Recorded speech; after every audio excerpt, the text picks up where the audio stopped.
शंकर के मंदिर में प्रतिदिन जाने वाले को और एक और चीज अपने स्मरण में रहे, अगर शिव के मंदिर नहीं जा सकते तो अपने घर में जो शिवलिंग है उस पर जल चढ़ाओ।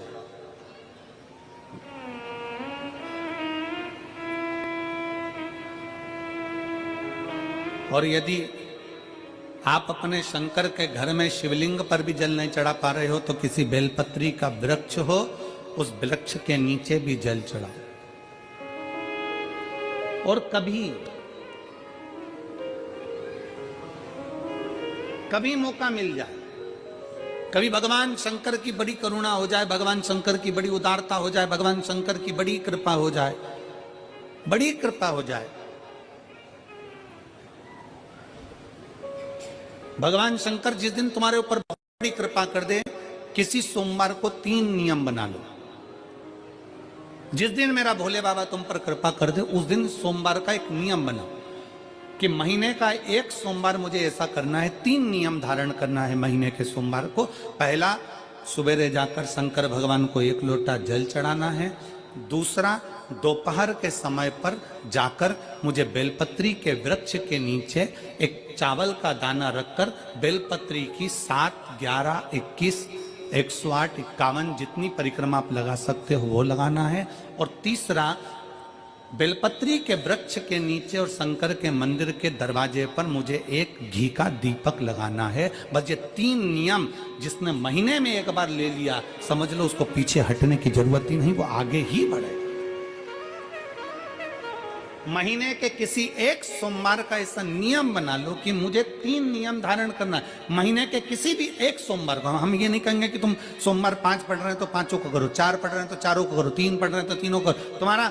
तुम तो महीने का एक सोमवार का नियम बना। और मेरी जीजियों से, मेरी बेटियों से जो विदेश में रह रही हैं, जो कहीं बाहर रह रही हैं, कहीं बड़े शहर में रह रही हैं, जो रोज मंदिर नहीं जा सकते, हर किसी महीने के एक सोमवार को भी ये नियम निर्धारण कर सकते, तो उनसे कहेंगे कि 3 महीने में एक सोमवार का नियम बना लो। 3 महीने में नहीं बना सकते तो 6 महीने में एक सोमवार का नियम बना लो। और 6 महीने में नहीं बना सकते तो 1 साल में एक सोमवार का ऐसा नियम बना लो कि मैं साल का एक सोमवार ऐसा रहूंगी कि सुबह सोमवार के दिन मंदिर में जाकर जल चढ़ाऊंगी, दोपहर में जाकर बाबा को एक अक्षत का दाना रखकर, अक्षत का मतलब है कि बाबा मेरी दिनों दिन उन्नति करना। बेलपत्री के वृक्ष के नीचे जो अक्षत रखा जाता है वो उन्नति के लिए रखा जाता है। शंकर के शिवलिंग पर जो अक्षत रखा जाता है वो रोग मुक्ति के लिए रखा जाता है। अशोक सुंदरी पर जो अक्षत रखा जाता है वो संतान प्राप्ति के लिए रखा जाता है। षडानंद कार्तिकेय की ओर जो अक्षत रखा जाता है वो हमारे बच्चों की सुख समृद्धि के लिए रखा जाता है। विनायक की ओर,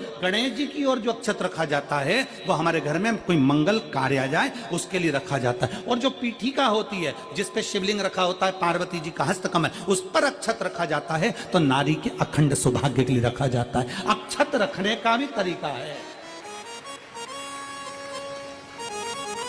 एक चावल का दाना कहां रखा जाता है, क्यों रखा जाता है, कैसे रखा। अब कई लोग कहते हैं गुरुजी ये शिव महापुराण में आप ये नियम बताते हो, तरीका बताते हो। हम तो उनसे कहेंगे डॉक्टर के पास जाओगे तो डॉक्टर भी गोली लिखकर ये नहीं कह देगा कि ये सारी गोली एक साथ खा जा।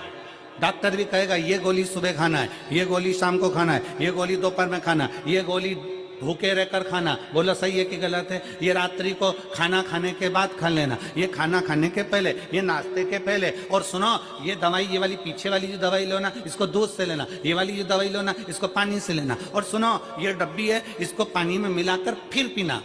दवाई लेने का भी तरीका है, उसी तरह शिव महापुराण में एक एक अक्षत का भी तरीका है और एक एक बेलपत्री का भी तरीका है। अब मान लो कई लोग कहते हैं गुरुजी आप ये तरीका बताते हो शिव पुराण के माध्यम से, कई लोगों के मन में संशय जागता है, तो अगर हम एक साथ चावल चढ़ा दे तो उसका क्या तरीका है। तो हमारा निवेदन है डॉक्टर जो दवाई ले एक ही बार में निपटा जाए, एक ही बार में खा ले। दवाई एक बार में पूरी खा गए असर नहीं करेगी, इसमें डॉक्टर का कोई दोष नहीं है। उसने तो बताया था ऐसे लेना, ऐसे लेना। और तुमने, मैं डॉक्टर साहब ने पूछा दवाई पूरी ली, शाम की दवाई भूल गई थी, सवेरे की दवाई भूल गई थी, ये दवाई भूल गई थी। डॉक्टर कहेगा हमने तो नियम बताया था, तुमने नहीं खाई तो असर कहाँ से करेगी। तुम असर कब करती है, जब हम पूजन के तरीके को जान जाएं, जब हम अर्चना के तरीके को जाएं। आप साल भर का एक सोमवार निकाल लो, 6 महीने का एक सोमवार निकाल लो, 3 महीने का एक सोमवार निकाल लो, महीने का एक सोमवार निकाल लो, अपने से दिल में बन जाए तो एक सोमवार ऐसा निकालो जिसके 3 नियम धारण हो। पहला, उसी सोमवार जिसको कर रहे हो उस दिन सुबह जल चढ़ाना। दूसरे, दोपहर के समय पर जाकर बेलपत्री के वृक्ष के नीचे एक चावल का दाना रखना और परिक्रमा बेलपत्र की जितनी तुमसे बन जाए, जितनी तुम्हारे शरीर की कैपेसिटी हो, जितना तुम्हारा शरीर चलते बन जाए। हम तो ये भी नहीं कहते कि तुम भूखे रहकर भगवान का भजन करो, हम कभी नहीं कहते। हम तो यहां तक कहते हैं, हमारे पुष्टि मार्ग में यहां तक कहा गया कि वल्लभ कुल की एकादशी करो, भले बकरी जैसे चरो पर एकादशी करो। हम तो यहां तक कहते हैं कि बहुत समय से कल मेरी एकादशी है, एकादशी है, एकादशी है, एकादशी है, पूरे घर को हिलाकर रख दिया, एकादशी है, एकादशी, एकादशी है। बहू टेंशन में, बेटा डिप्रेशन में, पति पपीता ला ला के, सेव फल ला ला के, मूंगफली का दाना ला ला के, काजू कतली ला ला के, सेव फल ला ला के, और सारा सामान, साबूदाना और खिचड़ी और ना चिप्स ना जाने क्या क्या ला ला के, बेचारा पति एकादशी आती है वो नौमी से चिंता में पड़ जाता है।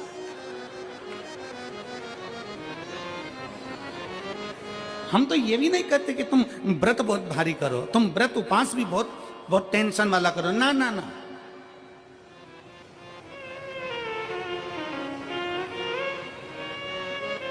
अपने को व्रत उपास भी इतना बहुत बहुत भूखे रह रहे हो, बहुत प्यासे रह रहे हो, और मालूम पड़े कि भगवान हमें मिलेगा, भगवान हमें मिलेगा। भगवान कहता है कि देख भाई, मैं भी भूखा नहीं रहता, तू भी भूखा मत रहे, मैं भी चकाचक रहता हूँ, तू भी चकाचक रहे, मैं भी अपने। और भगवान शंकर तो ये भी कहते हैं कि अपना परिवार भी मत छोड़ो। मेरे पास में पार्वती भी, एक ही देवता है जो विद फैमिली मंदिर में बैठता है। शंकर जी हैं तो पार्वती जी है, तो गणेश जी हैं, तो कार्तिकेय जी हैं, तो नंदी है, सब मंदिर के अंदर चाहिए। शंकर भगवान अपने पूरे परिवार के साथ। शंकर जी तो ये कहते हैं अकेले तुम क्यों रहते हो,